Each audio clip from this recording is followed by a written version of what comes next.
I tried this crazy local fruit, went to a 500-year-old restaurant, and ate Mongolian food for the first time and more. This trip wasn't supposed to end up in Inner Mongolia.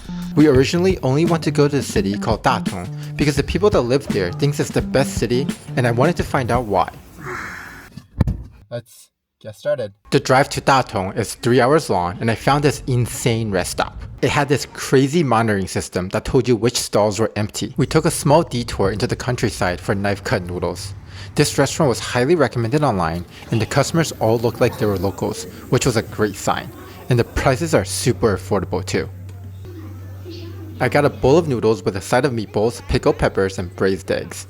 All of this was about $5. As customary in this region, I drizzled aged vinegar on top of the noodles and added a spoonful of spicy oil. I mixed it all together and took my first bite.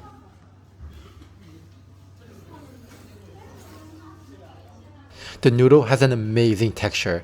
It's the perfect amount of chewy. And it's my first time trying these pickled peppers. It has a chewy texture and a predominantly sweet taste with a slight spicy kick to it. This is one of the largest coal mining towns in China, and there were a pile of coal sitting outside the restaurant.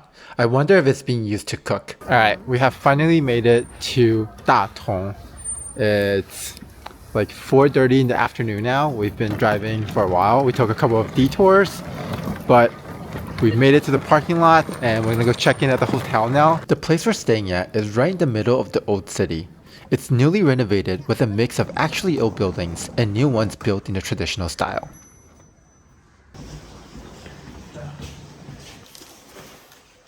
Alright, it's time for another room tour. Coming in. It's a pretty small room. There's the bed. There's a king-size bed against the wall. There's a TV. 2 waters. Just like Haya Globalist. And this room is right next to the patio. Let's take a look at the patio. Doesn't look like it's being used much, but there is a patio. For dinner, we went to Fengling Ge, which has a 500-year-old history. The current building sits on the site of the original restaurant. The owner has spent a rumored $30 million on the renovation, and the interior of the restaurant is like a museum. Artworks line the walls and the ceilings. This ceiling decoration is even coated with gold leaves. It's now time to hit our table. The first thing I got is the lamb shao mai, which is ground lamb wrapped in a thin, wrinkled flour skin. It's steamed in a bamboo tray before being served. As usual, the dipping sauce for this dish is aged vinegar. Let's give it a try. The meat is super juicy and the skin has a really nice chewy texture. Next, I got the shredded potato with sugar. This is all sugar. This dish had an interesting texture, but it was too sweet for my taste. Then I got the Huan Yuan Liang Fen. Haven't really had like a savory jelly before. Which is potato starch with a spicy vinegar sauce. The texture was different than what I expected. It was more chewy than I thought and it didn't break apart as easily. It's less like a jelly. It doesn't break apart as easily. It's actually a little tougher and more chewy than I thought it was. But it's good.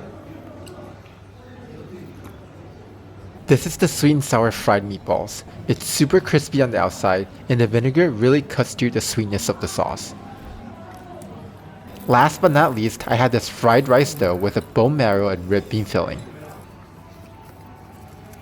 This was super tasty, although I didn't really taste the bone marrow. After dinner, we explored the city a bit before heading to bed. After some well-needed coffee, I decided to head to the morning market in Datong.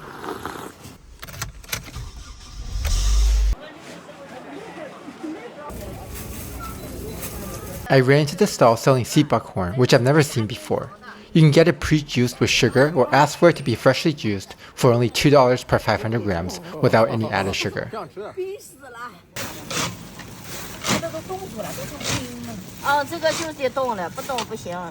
We decided to get some freshly pressed juice. First, the owner rinses the berries in warm water multiple times to defrost it and wash off the dirt. Then she uses the juicer to juice the fruit.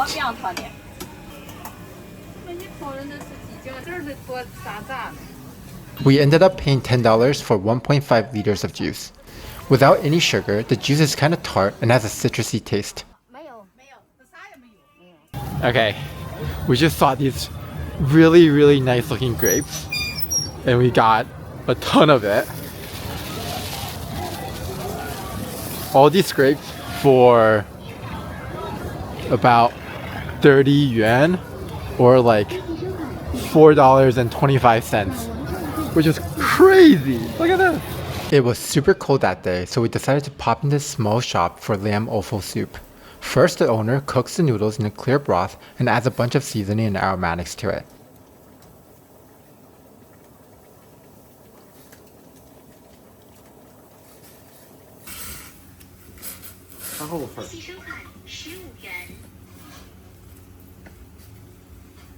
Then the noodles are topped with braised lamb offals.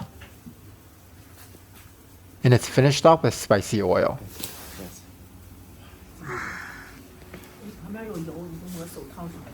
The noodles are made from potato starch, so it's much chewier than regular rice noodles. The warm soup was the perfect cure for the cold weather.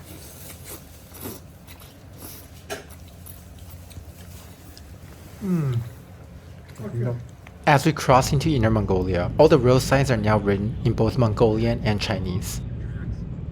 Alright, I made it to Inner Mongolia.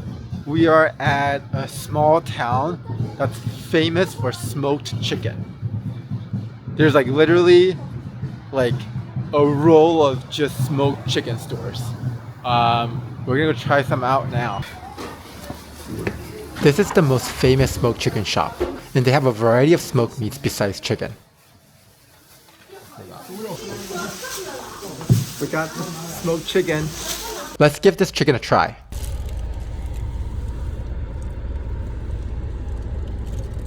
Wow, it's so good. It's not very juicy, but it's like full of smoke flavor. And it has a really interesting texture. It's like very dry, but still really soft. And you can really taste the smoke flavor.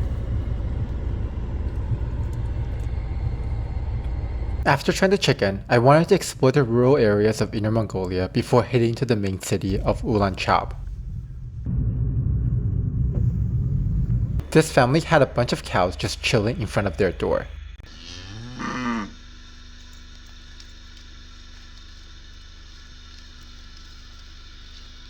As we drive closer to the city, the dirt roads turn to wide asphalt highways. We're staying at the Holiday Inn in the newly built part of the city.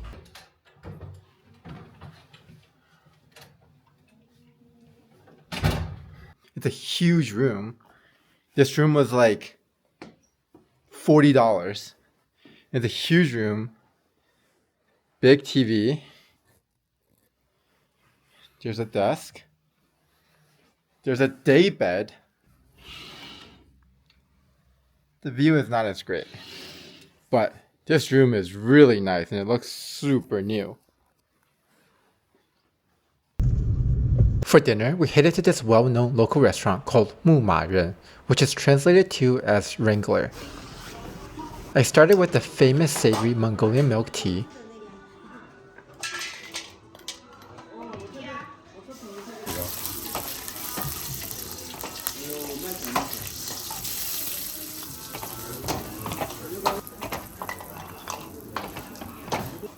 This Mongolian lady put butter, beef jerky, fried millet, and a bunch of cheeses into an iron pot before warm milk tea is added.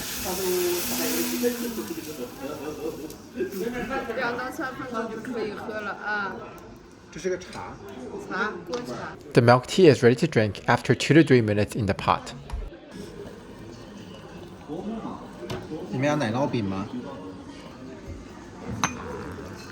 Let's try it.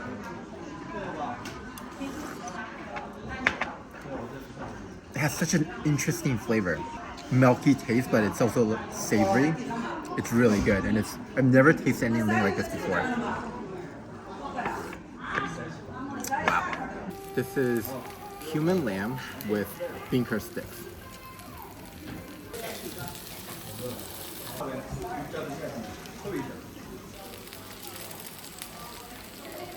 So crispy and a little chewy.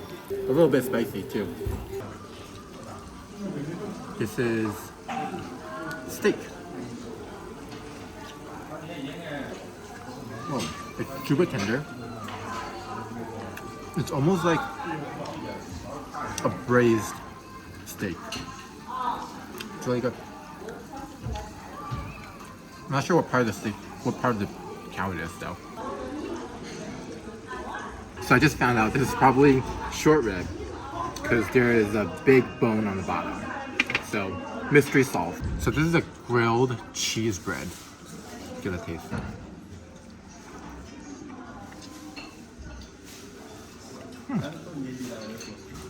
Has like a slightly sweet flavor. It's not savory.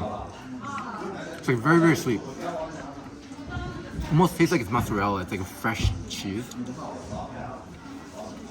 And the bread pairs really well with it. And has a really nice cheese pull. So this is sachong. I think it's a type of scallion. And it's only found here in Inner Mongolia. Let's give it a try. It has a really mild, herby taste. Just a really mild flavor, but it goes well with potatoes.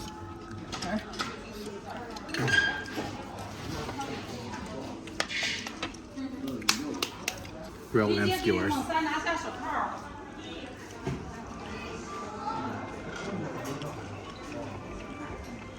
Honestly, this tastes like all the other lamb skewers I've had before.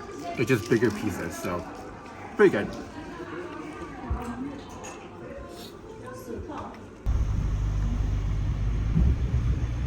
After that big dinner, it's time to go back to the hotel and go to bed. Today is go home day. We opted for the hotel breakfast since it's convenient and we have more time to check out other stuff.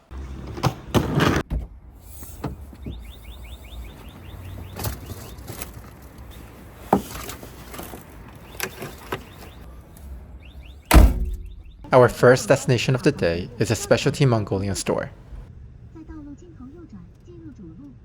It had a huge variety of dairy products that I've never seen before. For lunch, we popped into this small family shop for more lamb shao mai. This was definitely as good as the ones from Fengling Ge. So this is a chain store that's found all over China, but rumor has it that in Inner Mongolia, it tastes better because the dairy here is better. Let's give it a try. Actually, I've never tried it anywhere else, so there's no comparison. I'll try it when I get back to Taiyuan to see if it's true.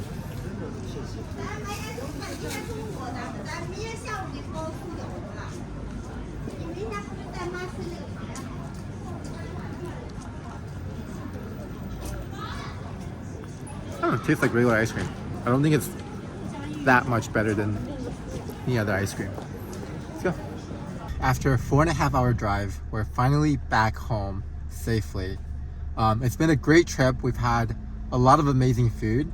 Looking forward to our next adventure. If you enjoyed this video, please consider subscribing and giving a thumbs up. See you guys next time.